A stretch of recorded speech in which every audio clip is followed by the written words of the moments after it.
Hello guys, welcome back my story explainer. मैं फिर हाजिर हूँ लेकर एक बहुत ही रोमांटिक लव स्टोरी जो आप लोगों को बहुत पसंद आएगी। और इस स्टोरी को लास्ट तक ज़रूर से सुनिएगा and support me friends. Like share and subscribe ज़रूर से कीजिएगा। तो चलिए हम बिना देर के स्टोरी स्टार्ट करते हैं। दृष्टि एक बार अपने परिवार के साथ ट्रेन में कहीं जा रही थी। तभी ट्रेन किसी स्टेशन पर रुक गई और 1 घंटे तक उसी स्टेशन पर रुकी रही। बहुत से पैसेंजर ट्रेन के नीचे उतरे हुए थे। तब दृष्टि के पिता ट्रेन से नीचे उतरे और किसी से पूछा कि गाड़ी क्यों रुकी हुई है। तब किसी ने बताया कि ट्रेन के ड्राइवर को हार्ट अटैक आ गया है और वो तो दूसरे ड्राइवर ने गाड़ी को इस स्टेशन पर रोक दिया है और हम सब को बचाया है। उसको अस्पताल ले जाया गया, शायद ही उसकी जान बचे। भगवान उनकी रक्षा करे। दृष्टि के पिता ने कहा, अब पता नहीं कब तक ये ट्रेन चलेगी, एक यात्री ने कहा। फिर दृष्टि के पिता वापस ट्रेन के अंदर आ गए। दृष्टि के पूछने पर उसके पिता ने उसको बताया कि ड्राइवर को हार्ट अटैक आ गया है। दृष्टि के पिता ने अपनी बेटी को पूरी आज़ादी दे रखी थी। वो किसी भी बात के लिए उसको रोकते या टोकते नहीं थे। दृष्टि वहीं पास में बैठे कुछ लड़कियों की बातें सुन रही थी जो कि भागकर शादी करने के बारे में कह रही थी। तब दृष्टि उनके पास चली गई और दृष्टि उनके पास जाकर उनमें से एक लड़की को पूछा, मैंने सुना है कि तुम भागकर शादी करना चाहती हो। तब एक लड़की जिसका नाम उषा था, उसने उससे बोली, तुमको इससे क्या लेना देना है, तुम अपना काम करो। तब दृष्टि बोली, यार ट्रेन में वैसे भी सफ़र नहीं कट रहा था और अब तो पता नहीं कब तक ट्रेन चलेगी। तुम्हारी बातों से लगा कि तुम्हारी लव स्टोरी सुनूंगी, लेकिन नहीं बताना चाहती हो तुम तो मत बताओ। वहीं साथ के कोच में एक लड़का जिसका नाम सत्यम था, जो वहाँ इन सारी लड़कियों की बातें सुन रहा था, वो भी वहाँ आ गया और बोला, मुझे भी तुम्हारी लव स्टोरी सुननी है, मुझे भी सुनाओ। अब ये कौन है? उषा बोली। सत्यम ने कहा, मैं सत्यम हूँ। और आपका नाम? वो दृष्टि की तरफ देखकर बोला। दृष्टि ने कहा, मेरा नाम दृष्टि है।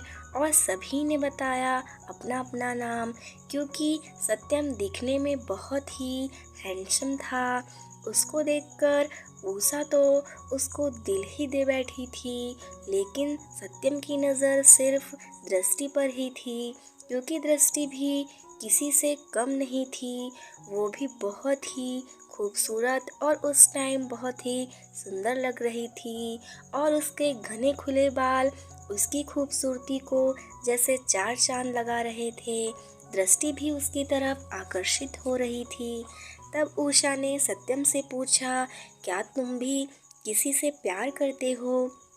सत्यम ने कहा, अरे नहीं नहीं, मैं किसी से प्यार नहीं करता, लेकिन मुझे लव स्टोरीज़ बहुत पसंद है, इसीलिए मैं तुमसे सुनना चाहता हूँ।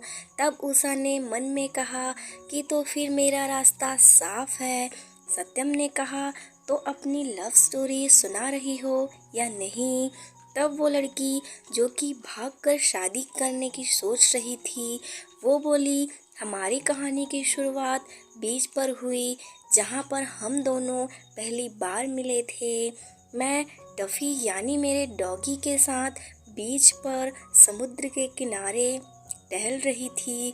तभी सामने से एक लड़का मुझसे आकर टकराया और हम दोनों नीचे गिर गए।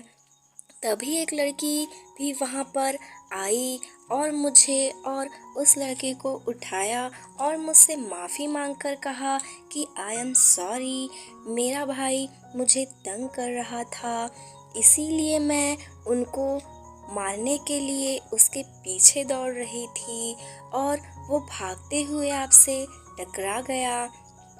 तभी मैंने कहा, कोई बात नहीं, मैं और मेरा भाई भी ऐसा ही करते हैं।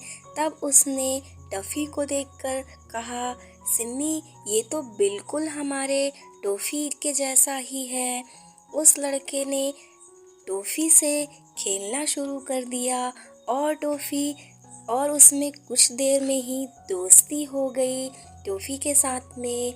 फिर हम तीनों अपने अपने डॉगी के बारे में एक दूसरे को बताने लगे थे। हम तीनों ही कुछ देर में दोस्त बन गए थे बहुत अच्छे ही। फिर वहाँ पर हम तीनों ने बहुत ही एंजॉय किया। अगले दिन मुझे दीपक का फ़ोन आया। उसने कहा, मानसी क्या आज तुम फ्री हो? मैंने कहा, हाँ मैं आज बिल्कुल फ्री हूँ। उसने कहा कि आज सिमी का बर्थडे पार्टी है। हम सब दोस्तों ने मिलकर उसको सरप्राइज़ देने का प्लान बनाया है। अगर तुम चाहो तो आकर उसके सरप्राइज़ में हमारी मदद कर सकती हो। मैंने कहा, मैं आती हूँ और मैंने बाज़ार से उसके लिए गिफ्ट खरीदा और उसके घर चली गई। तो मैं उसके घर चली गई। उन्होंने सिम्मी और उसकी मम्मी को बाहर भेज दिया था और वो सब उसके बर्थडे की तैयारी में लगे हुए थे। मैं भी उनके साथ उनकी मदद करने लगी और सारी तैयारियां होने के बाद दीपक ने अपनी मम्मी को फ़ोन कर दिया कि मम्मी सारी तैयारियां हो चुकी है, अब आप घर आ जाइए। तब सिम्मी की मम्मी उसको घर ले आई। हमने घर पर ही सिम्मी ने कहा कि मम्मी घर में इतना अंधेरा क्यों है? तभी हमने लाइट जला दी और सभी ने उसको बर्थडे विश किया। सिम्मी ने केक काटा और हम सब ने उसको गिफ्ट दिया और उसके बाद हमने बहुत सारा एंजॉय किया। फिर मैं घर आ गई और हम तीनों ऐसे ही बहुत एंजॉय करने लगे। दीपक और मैं बहुत क्लोज आने लगे। फिर वैलेंटाइन डे पर उसने मुझे प्रपोज कर ही दिया। मैं भी उसको मन ही मन में पसंद करती थी। सो फ्रेंड्स, आगे की स्टोरी बहुत ही लवी डवी एंड रोमांटिक होने वाली है और स्टोरी लॉन्ग होने की वजह से मैंने स्टोरी को 2 पार्ट्स में एक्सप्लेन किया है। तो स्टोरी का सेकंड पार्ट सुनने के लिए स्टे कनेक्टेड एंड स्टोरी अच्छी लगी हो तो लाइक एंड सब्सक्राइब करना मत भूलिएगा। तब तक के लिए जय भारत, बाय बाय।